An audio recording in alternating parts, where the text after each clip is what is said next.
Provérbios capítulo 18, versículo 20. Dentro dessa temática que nós temos falado sobre edificação espiritual, essa palavra, ela é uma palavra que cai dentro desse contexto a qual nós estamos abordando nessas mensagens anteriores na nossa live. Então essa, na verdade, é uma continuação da palavra da ministração que nós demos na live passada. Então nós vamos continuar com esse propósito, que é o propósito que Deus tem colocado no meu coração nesses dias.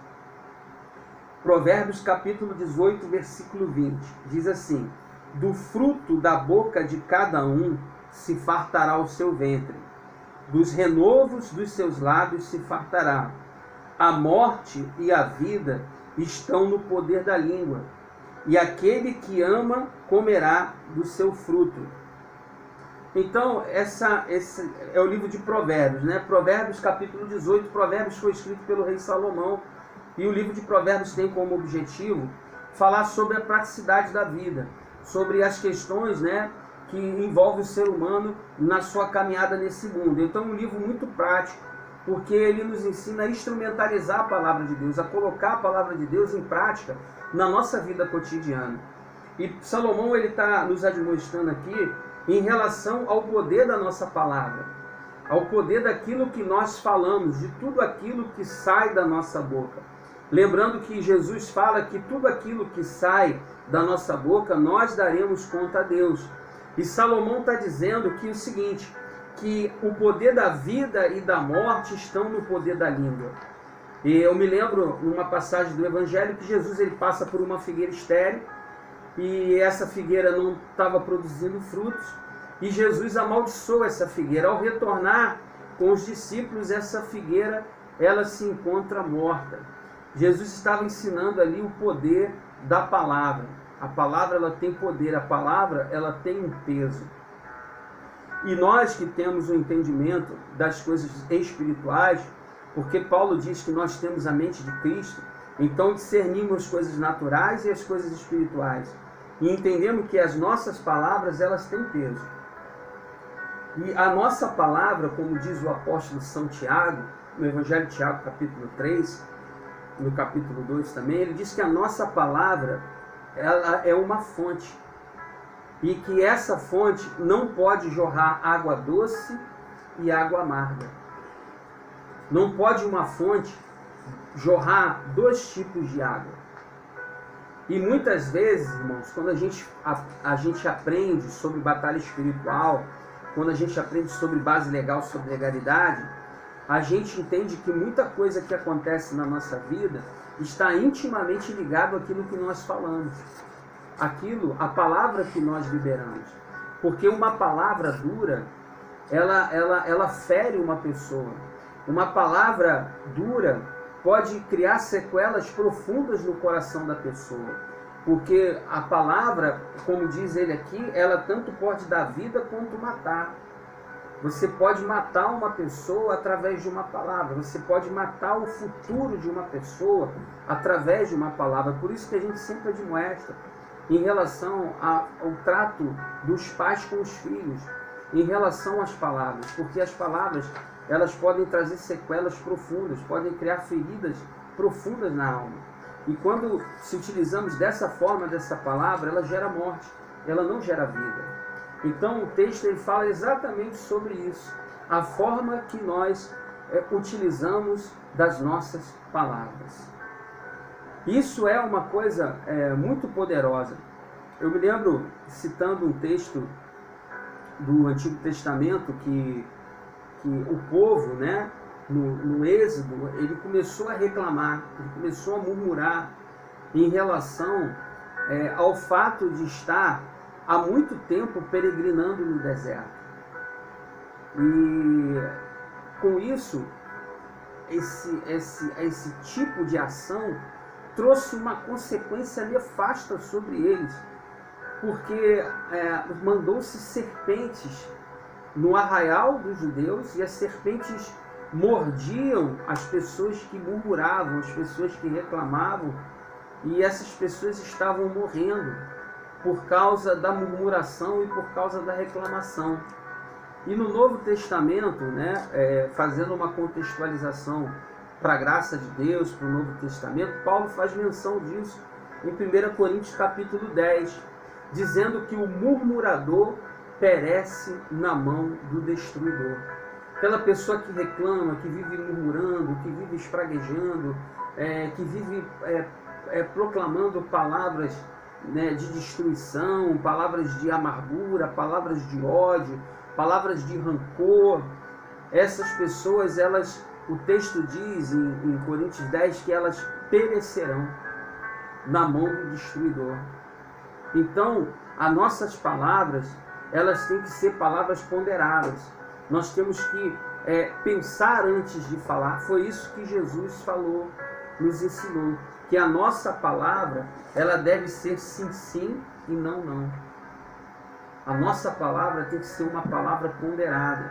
Ela tem que ser uma palavra que vá profetizar na vida das pessoas bênção, vitória, que vai profetizar no nosso lar um ambiente de amor, de harmonia. No relacionamento conjugal, as nossas palavras, elas têm que ser não palavras odiosas, palavras de ressentimento, de rancor, mas tem que ser palavras de vida. Então é isso que Salomão está dizendo aqui, que nós temos que instrumentalizar a palavra de Deus na nossa vida. Como? Colocando em prática, mudando a nossa forma de falar. Porque se nós não mudarmos, né, a nossa forma de falar, a gente vai colher aquilo que a gente fala. É igual você subir vamos pular no prédio lá no edifício central no Rio de Janeiro. Eu acho que é um dos prédios mais altos do Rio de Janeiro, se não for o mais alto. Nos anos 50 era, agora hoje em dia eu não sei se é a Torre do Rio Sul, não sei, até porque eu nunca subi também na Torre do Rio Sul, mas se você pegar um saco de pena, for lá em cima e abrir o saco de pena, vai voar pena para todo lado. E depois que essas penas voaram, você não tem mais como buscá-las e fazer com que elas voltem ao saco de penas. A mesma coisa são as nossas palavras. Se nós falarmos, não terá mais como as nossas palavras retornarem mais. Uma vez falado, acabou. E o interessante é que o inimigo, ele se apropria disso. Ele se apropria, tem um bichinho aqui. Ele se apropria das nossas palavras. Então nós temos que ter muito cuidado com as nossas palavras. Por isso que Salomão está demonstrando aqui que a nossa palavra, ela tem que ser sim, sim, não, não. Pega lá, bota ele bichinho para lá. Está perturbando aqui. Então a nossa palavra, ela tem que ser sim, sim, não, não. E o que passar disso provém do maligno. O bichinho está desesperado aqui, tadinho, com o bichinho. Então, querido, o coração sábio é aquele coração que adquire conhecimento. E um coração que adquire o conhecimento é aquele coração que absorve os ensinamentos da palavra de Deus. Põe em prática. Pare de murmurar, pare de reclamar. Começa a profetizar. Quando Deus estende a promessa que Josué passa a liderar o povo com a morte de Moisés, que eles vão entrar na terra prometida, que Deus fala para eles que eles deveriam se santificar. A primeira coisa que Deus fala para Josué é que ele meditasse no livro da lei de dia e de noite, fizesse tudo que nele está escrito, e que a palavra não se apartasse da sua boca, o livro dessa lei. Então, ao invés, irmãos, de nós espraguejarmos, de reclamarmos, vamos começar a profetizar. Profetizar pautado na promessa de Deus, pautado nas escrituras sagradas. Não, eu vejo dias melhores, eu vejo que Deus vai mudar, Deus vai transformar essa situação, eu creio que a porta vai se abrir, porque eu tenho certeza, querido, que você fazendo isso, não sou eu que digo, as escrituras sagradas te dizem, tudo vai mudar ao seu redor. Então, a palavra é uma porta de saída da nossa vida. Então, como o Evangelho diz, que os olhos são a porta de entrada, né? A palavra são as portas de saída da nossa vida. Então, a nossa palavra, ela tem que ser diligente, ela tem que ser sim, sim ou não. Nós temos que pensar naquilo que nós vamos falar. Porque olha só o que diz o próprio texto que nós estamos lendo, de Provérbios capítulo 18, versículo 7. A boca do tolo é a sua própria destruição, e os seus lábios um laço para a sua alma. A palavra do linguareiro, quer dizer, do fofoqueiro, são como doces bocados, elas descem ao íntimo do ventre. Também o negligente na sua obra é irmão do desperdiçador. Então ele está falando aqui uma coisa muito interessante. A pessoa que tem o hábito, por exemplo, de fazer fofoca, de falar mal da vida alheia, isso é uma ferramenta que o diabo usa muito, porque é o que ele está dizendo aqui. A palavra do linguareiro são como um bocado doce.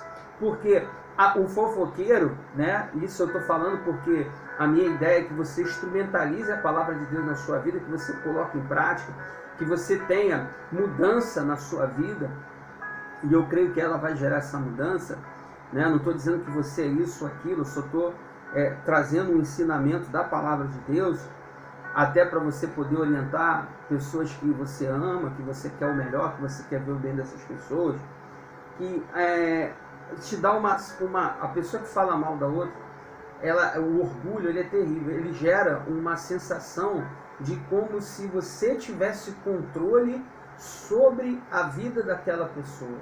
Esse é o bocado doce que Salomão está falando aqui. E que Jesus falou lá em Mateus capítulo 7, antes de apontar a trave, o cisco no olho do teu irmão, tira a trave do teu olho. Porque a fofoca, né, dizer assim, ela dá uma falsa sensação de poder para a pessoa que assim faz, como se ela tivesse controle sobre a vida do outro, né? Então isso é destrutivo. A palavra de Deus, ela condena isso, porque ele fala para a sua própria destruição, para a sua própria ruína, né? Eu vejo hoje que as empresas pedem até isso, que eles denominam inteligência emocional, né? Equilíbrio emocional, porque isso é destrutivo para a nossa vida, é destrutivo para o ambiente em qual nós vivemos. Então nós queremos que você ponha em prática a palavra de Deus na sua vida, porque Jesus, ele fez isso. Jesus é a palavra de Deus viva, é o verbo que se fez carne, e a palavra de Deus diz que ele vive em nós, e se ele vive em nós, Paulo nos afirma que nova criatura somos, as coisas velhas se passaram, eis que tudo se fez novo. Isso é um novo nascimento, é entender a vontade de Deus e praticar a vontade de Deus sobre a nossa vida. Eu queria nesse momento orar aqui pelos pedidos de oração,